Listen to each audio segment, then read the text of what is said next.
स्वागत है एक और नई हकीकत में, एक और नई वीडियो में। आज मैं बात करूंगा भारत के एक ऐसे शो की जिसने मनोरंजन शब्द का मतलब ही बदल दिया है। हाँ, मैं बात करने वाला हूँ बिग बॉस की। आप में से बहुत से लोग इसे देखते होंगे, लेकिन मैं इस शो को भारत का सबसे घटिया शो, सबसे नकली शो मानता हूँ। इस शो का एक ही नारा है, भले ही कैमरे पर ना बोला जाए, लेकिन हर कंटेस्टेंट के दिमाग में यही चलता रहता है, या तो लड़ो या बाहर जाओ। क्या आपने कभी सोचा है, एक रियलिटी शो जहां मशहूर इंसानों को एक घर में बंद करके सिर्फ इसलिए बुलाया जाता है ताकि वे आपस में लड़ सके। हाँ, ताकि वे लड़ सके इसलिए इकट्ठा करा जाता है उन सबको। अगर आप शरीफ है, शांत रहते हैं, अच्छा खेलते हैं, तो आपको कोई नहीं पूछेगा, आपको कम फुटेज मिलेगी और आप जल्दी बाहर हो जाएंगे। लेकिन अगर आप चिल्लाते हैं, प्लेटें तोड़ते हैं, गालियां देते हैं, लड़ते हैं, दूसरे पे पर्सनल अटैक करते हैं, तो फिर तो आपकी वाह वाह होनी ही है, क्योंकि शो का रूल्स ही इस तरीके से बनाए हुए हैं इन लोगों ने। नतालिया का तो मुझे बहुत ही बुरा लगा था क्योंकि एक्चुअली नगमा और नतालिया दोनों भी बहुत ही प्यारी लड़कियां थी। तुमने देखा रहेगा कि बिग बॉस में वही सीन होता है, जो बहुत अच्छा रहता है ना वो बहुत जल्दी चले जाते हैं क्योंकि उनको कलेश ही चाहिए रहते हैं, और दोनों भी अपनी ड्यूटी बहुत अच्छे से करती थे। नतालिया तो बहुत ही तो मेरा सबसे पहला सवाल यही है, क्या ये सच में मनोरंजन है? क्या किसी को रोते, चिल्लाते, प्लेटें तोड़ते हुए, बेइज्जती करते हुए देखना असल में मनोरंजन कहलाता है? यह सिर्फ सेलिब्रिटीज को नीचा दिखाने का एक घिनौना तरीका है। बिग बॉस, मैं तुमसे साफ साफ कहना चाहूंगा कि तुम एक घटिया शो हो, घटिया हो, घटिया हो। तो आज की अपनी इस वीडियो में हम इसी का ऑपरेशन करेंगे डिटेल में, यानी बिग बॉस का ऑपरेशन करेंगे इस वीडियो के अंदर। तो चलिए शुरू करते हैं। अब आप पूछोगे, भाई जब ये शो इतना बुरा है तो इतने बड़े बड़े सेलिब्रिटीज क्यों जाते हैं इस शो में? तो इसका सीधा और आसान सा जवाब है, पैसा और पहचान। दो वजह से। सबसे पहली, मोटी फीस। सेलिब्रिटीज को हर हफ्ते लाखों रुपए मिलते हैं। वे जानते हैं कि उन्हें 2-3 महीने लड़ना है, प्लेटें तोड़नी है, गालियां सुननी है और सुनानी है। उसके बदले में उन्हें करोड़ों रुपए मिलेंगे। दूसरी वजह है खोई हुई प्रसिद्धि वापस पाना। कई ऐसे चेहरे अंदर जाते हैं जिनका करियर ग्राफ नीचे गिर गया होता है, जिनकी लाइफ बहुत डाउन हो रही होती है। उन्हें लगता है कि बिग बॉस के घर में जाएंगे, एक बड़ा सा झगड़ा करेंगे, एक लव एंगर दिखाएंगे, फिर से उनका करियर दोबारा से रिस्टार्ट हो जाएगा और वे फिर से लाइमलाइट में आ जाएंगे। क्या बिग बॉस उनके करियर को बनाता है या नहीं?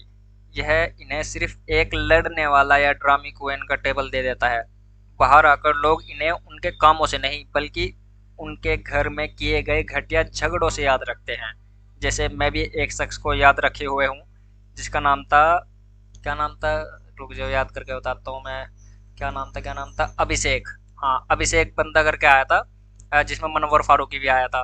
तो उसके अंदर एक अभिषेक नाम का बंदा आएगा था। इतनी ज्यादा बेफालतू की बात भाई, बात बात पे झगड़ा, पता नहीं उल्टी सीधी हरकतें कर करके बिना लॉजिक की बातों पे लड़ लड़ के मेरी नजरों में सबसे बेवकूफ बंदा है वो। हालांकि एक तरफ से देखा जाए तो उसके करियर को आज के टाइम पर अगर कंपेयर करा जाए पहले के करियर के हिसाब से, हालांकि फायदा तो हुआ है उसको बिग बॉस में जाने का। अब उसको काम धंधा भी मिल रहा है, लेकिन जो उसने बिग बॉस में नीच हरकतें करी है वो मेरे दिमाग में अभी भी है। उसके ऊपर पूरी डिटेल में वीडियो बनाई जा सकती है, लेकिन अभी बिग बॉस पे फोकस करते हैं अपन। शो में कहा जाता है कि यह टास्क होते हैं, जिसमें जो भी इंसान बिग बॉस के अंदर आए हुए होते हैं उनका दिमाग की जांच की जा सके और उनकी शारीरिक शक्ति को जांचा जा सके। लेकिन क्या ये सच में टास्क होते हैं, या टास्क के नाम पर कुछ अलग ही चल रहा होता है? बिग बॉस में लगभग 90% टास्क लड़ाई और व्यक्तिगत हमले का बहाना होते हैं। नाम दे देता है टास्क का, लेकिन उनका मेन मकसद होता है लड़ाई झगड़े करवाना। और आप इसको थोड़ी देर के अंदर देख भी लोगे मेरी बात को। जैसे ही टास्क शुरू होता है 10 मिनट में कोई भी किसी के भी माँ बाप पे चला जाता है, कोई किसी के करियर पर चला जाता है, कोई किसी के बीवी बच्चों पर चला जाता है। आपस में कुत्तों बिल्लियों की तरह लड़ना स्टार्ट कर देते हैं। मेन मकसद यही होता है टास्क का, लेकिन बताया क्या जाता है कि ताकि हम उस बंदे के दिमाग को आजमा सके, उसकी शारीरिक शक्ति को आजमा सके। घंटा नाम नाम का है भाई, तुम लड़ाई झगड़े करवाने वाले टास्क देते हो लोगों को। थोड़ा और डिटेल से समझते हैं। मेकर्स जानबूझकर ऐसे टास्क बनाते हैं जिनमें पानी गिरना है, मिट्टी लगनी है या चीजें छीनी जानी है। लेकिन वे ऐसे टास्क बनाते क्यों हैं?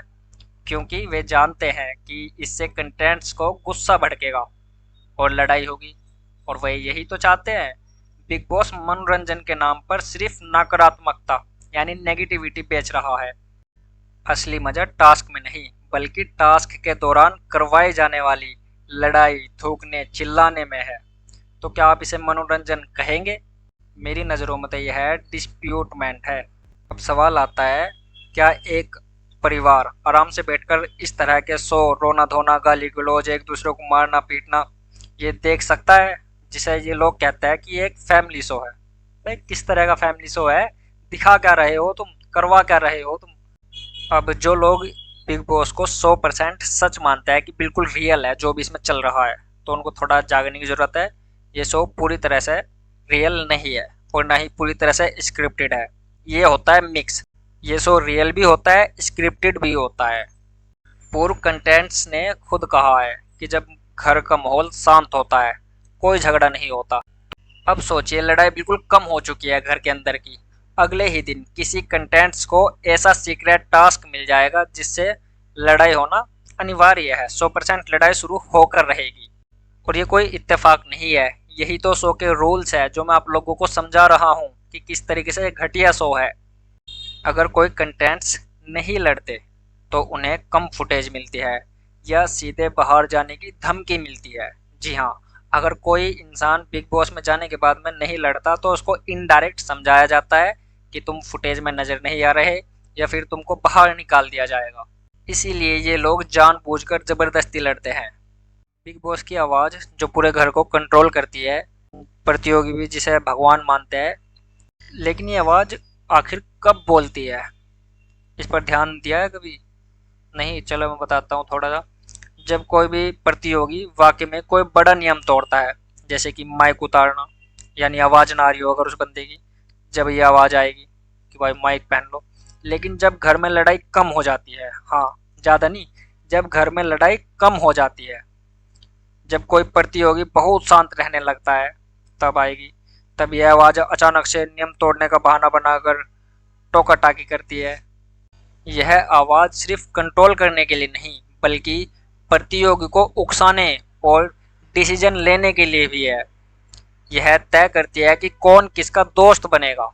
जी हाँ, कि कौन किसका दोस्त बनेगा, किसे कैप्टन बनाना है, ताकि लोग ज़्यादा से ज़्यादा दोस्ती कर सके, नहीं झगड़े कर सके। इसलिए इस तरह के फैसले करती है आवाज़ बोलकर। ये बिग बॉस की आवाज़ एक तानाशाह की तरह काम करती है। एक तानाशाह की तरह काम करती है जिसका काम शांति बनाना नहीं बल्कि आग लगाना होता है। तो बिग बॉस जानबूझकर ऐसे लोगों को बाहर क्यों नहीं करता जो आपस में एक दूसरे के साथ में लड़ाई झगड़े करते हैं, हिंसा फैलाते हैं, गलत शब्दों का इस्तेमाल करते हैं? लेकिन वो तो चाहता है कि यही करे वे लोग, लेकिन फिर भी लोग बाग सोचता है कि बहुत अच्छा शो है, फैमिली शो है। और इस शो की सबसे घटिया नियम, सबसे घटिया बात मुझे ये लगती है, अगर आप अच्छे इंसान हैं तो आप इस शो में नहीं टिकेंगे। जो भी प्रतियोगी शांति से रहते हैं, अच्छा खेलते हैं, दूसरों की मदद करते हैं, उन्हें फुटेज नहीं मिलती और उन्हें जल्दी ही बाहर निकाल दिया जाता है, क्योंकि मेकर्स को पता है अच्छाई बिकती नहीं। और वहीं दूसरी तरफ जो भी व्यक्ति, चाहे वो कोई भी हो, जो भी बदतमीजी करेगा, चिल्लाएगा, एक दूसरे को मारने पीटने की बात करेगा, उसके फैमिली पे जाएगा, गाली गलौज करेगा, उसको भर भर कर दिखाया जाता है। बिग बॉस का सिलेक्शन क्राइटेरिया ही गलत है। वे ऐसे लोगों को नहीं चुनते जो शांति से रहे। यह शो सिखाता है कि आगे बढ़ने के लिए आपको झगड़ालू होना जरूरी है। अब मेरा सवाल यह है, क्या किसी ऐसे रियलिटी शो का मकसद यह होना चाहिए जो लोगों को नेगेटिव व्यवहार करना सिखाए? क्या आप कल्पना कर सकते हैं 24 घंटे कैमरे के सामने सीमित जगह में लगातार महीनों तक झगड़ों और बेइज्जती के माहौल में रहना, यह किसी को भी तोड़ सकता है? कई प्रतियोगी बाहर आकर स्वीकार करते हैं कि यह कितना बुरा अनुभव था, यानी बिग बॉस में जाने का। उन्हें एंजाइटी, डिप्रेशन और मानसिक तनाव से जुड़ना पड़ा। बिग बॉस घर में किसी तरह का कोई फ़ोन नहीं होता, किसी तरह की कोई किताब नहीं होती, बाहर का कोई संपर्क नहीं होता। यह एक तरह का मानसिक टॉर्चर है जहां लोगों को एक दूसरे के खिलाफ खड़ा किया जाता है। अब आता है हमारा वीकेंड पर वार। वो क्या होता है मैं बताऊं आपको। अब भाई 6 दिन तक तो बकचोदी करनी होती है बिग बॉस के अंदर, लेकिन 7वें दिन फिर आते हैं हमारे होस्ट यानी सलमान खान, जो कि जज के रूप में इस शो के अंदर नजर आते हैं हर हफ्ते। लेकिन क्या उनका फैसला निष्पक्ष होता है? कभी नहीं। वीकेंड का वार हमेशा मेकर्स के एजेंडे को आगे बढ़ाना होता है। कौन सा एजेंडा? जिसके पीछे हमने बात करी थी कि किस तरीके से उनको इनडायरेक्टली समझाया जाता है कि तुम लड़ नहीं रहे, तुम्हें लड़ना होगा, तुम्हें अपने आप को फोटो में अगर दिखाना है तो तुम्हें लड़ना होगा। इस तरीके से उनके चिंटी सी भरी जाती है थोड़ी सी। और अब हमारे सलमान सर क्या करता है, कुछ प्रतियोगी को तो वे बधाइयाँ देता है कि तुम बहुत अच्छा कर रहे हैं, इसी तरीके से लड़ते रहो, एक दिन तुम बहुत आगे जाओगे। वहीं दूसरी साइड में कुछ लोगों को जो बेचारे सीधे होते हैं, जो लड़ना पसंद नहीं करते, उनको समझाया जाता है इनडायरेक्टली कि तुम फुटेज में नजर नहीं आ रहे, तुम्हें लड़ना होगा, तुम्हें अपनी आवाज को उठाना होगा, तुम्हें दिखाना होगा कि तुम भी लड़ सकते हो। ये सर हमारे समझाते हैं जो भी उनके अंदर प्रतियोगी होते हैं उनको, जो लड़ नहीं रहे होते, जो सीधे होते हैं, जो दिल के अच्छे होते हैं, दिमाग के अच्छे होते हैं, उनको समझाया जा रहा होता है इनडायरेक्ट कि लड़ो, अगर तुम नहीं लड़ोगे तो तुम्हें खेद दिया जाएगा यहाँ से। यही उनकी रणनीति होती है ब्रो। अगर किसी प्रतियोगी ने बहुत ज़्यादा लड़ाई करके टीआरपी दिया है बिग बॉस को, तो उसकी गलती को नज़रअंदाज कर दिया जाएगा, चाहे वो कितनी भी बड़ी गलती हो, चाहे उसने प्लेट तोड़ी हो या किसी के माँ बाप को गाली दी हो। लेकिन अगर किसी प्रतियोगी ने गलती की है और वो शो के लिए जरूरी नहीं है, यानी टीआरपी कम दे रहा है, कम लड़ रहा है, दिमाग का अच्छा है, दिल का अच्छा है, तो उसे भयंकर डांट पड़ेगी। ये कितने अच्छे रूल है ना अपने बिग बॉस शो के। बहुत से लोगों को पता है कि ये घटिया शो है, लेकिन फिर भी इसे लाखों करोड़ों की संख्या में देखा जाता है। लेकिन लोग देखते क्यों हैं ऐसे घटिया शो को? इसका एक मनोवैज्ञानिक कारण है। वो क्या है? मान लो कि आपके पड़ोसियों में आसपास में कहीं लड़ाई हो रही है और आपको पता लगे, तो ऑफकोर्स आप सिंपल सी उसको देखने के लिए जाओगे, है ना? ठीक वही चीज़ यहाँ के इसमें भी काम करती है। जब कोई बड़े सेलिब्रिटीज आपस में लड़ेंगे तो आपको देखने में इंजॉयमेंट फील होगी, आपको अच्छा लगेगा, लेकिन हकीकत में वो अच्छा होता ही नहीं है। इस शो की सफलता हमारी सोसाइटी की घटिया पसंद को दर्शाता है। हम दूसरों को रोते झगड़ते देखना पसंद करते हैं क्योंकि यह हमें एक अस्थायी संतुष्टि देता है। वैसे तो हकीकत में बिग बॉस एक आईना है जो हमें दिखाता है कि हमें किस तरह का सस्ता और घटिया मनोरंजन पसंद आता है। इसीलिए तो वे सब कुछ ऐसा करते हैं, क्योंकि हमें पसंद आता है, इसलिए वे चाहते हैं कि लोगों को पसंद आए, फिर वे इसी तरह की हरकतें करवाते हैं शो के अंदर। इस शो में इस्तेमाल होने वाली भाषा हमारे समाज के गिरते स्तर का प्रतीक है। अपशब्द, गालियाँ, व्यक्तिगत हमले, ये सब राष्ट्रीय टेलीविजन पर, मतलब पूरे भारत के अंदर, ये सब कुछ हम लोगों को दिखाया जा रहा है। यह शो युवा पीढ़ी के लिए एक खराब उदाहरण पेश कर रहा है कि गुस्से में कैसे बात करनी चाहिए। अब बच्चे से देखता है क्योंकि ये पूरे टेलीविजन पर दिखाया जा रहा है, चाहे अगर किसी ने चला दिया तो बच्चे भी देखेंगे इसको, बच्चे भी होते ही है। और वे क्या सीखते हैं इस शो से कि कैसे चिल्लाना है, कैसे गालियाँ देनी है, चीज़ें कैसे फेंकनी है, और उनको लगेगा ये सब कुछ सामान्य है क्योंकि वे यही देख कर तो बड़े होते हैं, क्योंकि शो में भी यही दिखाया जा रहा होता है, बच्चे भी यही देख रहे होते हैं, और बच्चे देखते जो है वही सीखते हैं, या जो उनको सिखाया जाता है वो सीखेंगे। मुझे तो ये तक कि लगता है कि जो अपना सेंसर बोर्ड है उसको इस शो पर कार्रवाई करनी चाहिए कि किस तरीके से घटियाबाजी कर रहे हैं ये, और लोगों के, बच्चों के दिमाग के साथ में खिलवाड़ कर रहे हैं। और अगर बात करें बिग बॉस के विनर की, विनर कौन बनता है, तो बहुत से बेवकूफ़ लोग सोचते होंगे कि बिग बॉस में विनर वो बनता होगा जो सबसे अच्छा खेल खेलता होगा या जो सबसे अच्छी तरीके से ईमानदारी से रहता होगा। तो नहीं, ऐसा कुछ नहीं है। इसलिए तो मैं घटिया बता रहा हूँ। अगर ऐसा होता तो मैं इसकी तारीफ कर रहा होता शो की। इसका उल्टा ही चल रहा होता है। अक्सर विनर वो होता है जिसने सबसे ज़्यादा ड्रामा किया होता है, सबसे ज़्यादा आवाज़ उठाई होती है, जिसने लड़ाई झगड़े ज़्यादा किए होते हैं, जिसने सबसे ज़्यादा फुटेज खाई हुई होती है। जैसे कि अभी मैं स्टार्ट में ने एग्जांपल दिया था, क्या नाम था उसका, अभिषेक। अभिषेक का वो सेकंड नंबर तक की इसलिए पहुंच पाया क्योंकि उसने सबसे ज़्यादा बदतमीजी करी शो के अंदर। पहले दिन से लेकर तीसरे महीने तक बदतमीजी उसकी नहीं रुकी।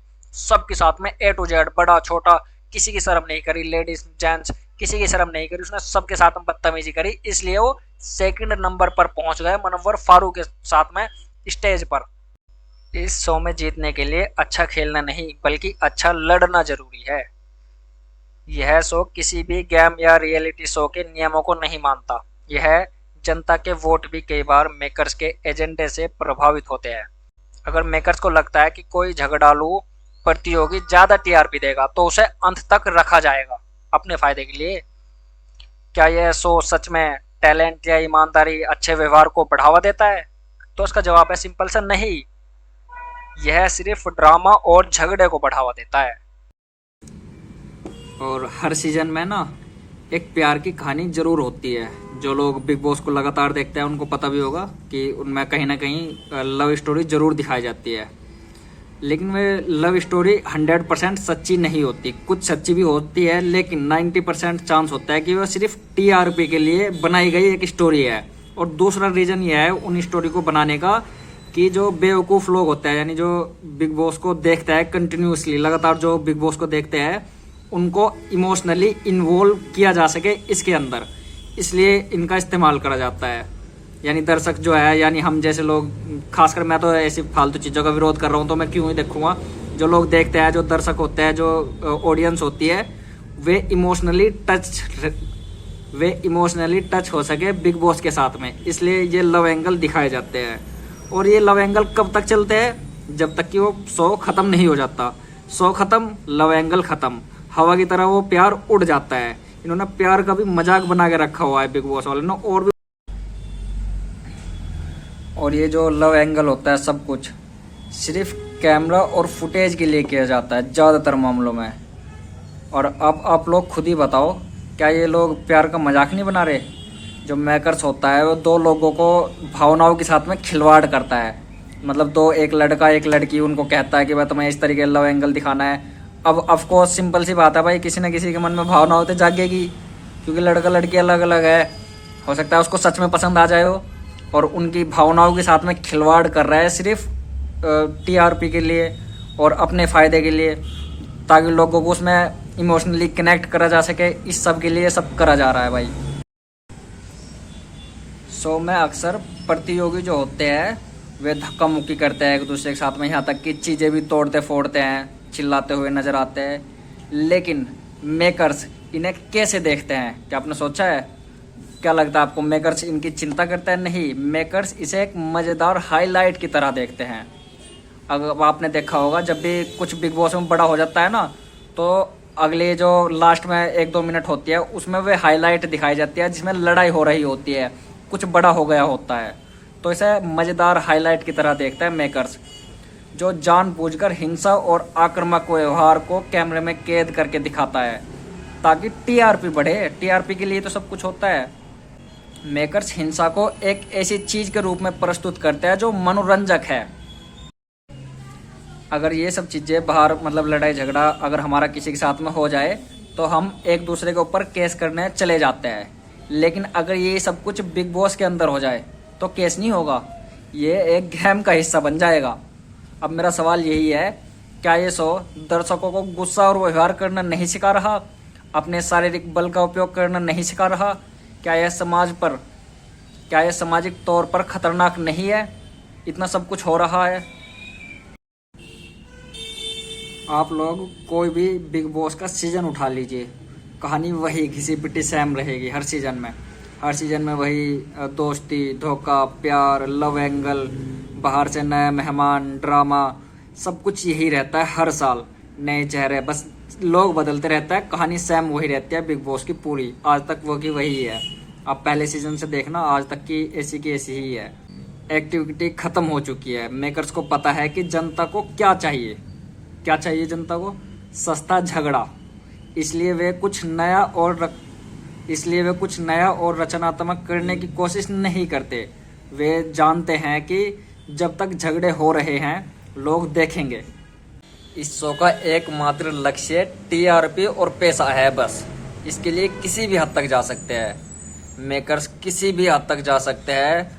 किसी भी प्रतियोगी की पर्सनल लाइफ को पब्लिक करना, उनकी पिछली गलतियों को हवा देना, उन्हें उकसाना, यहाँ तक कि परिवार के लोगों को, सदस्यों को बीच में घसीटना, सिर्फ टीआरपी के लिए और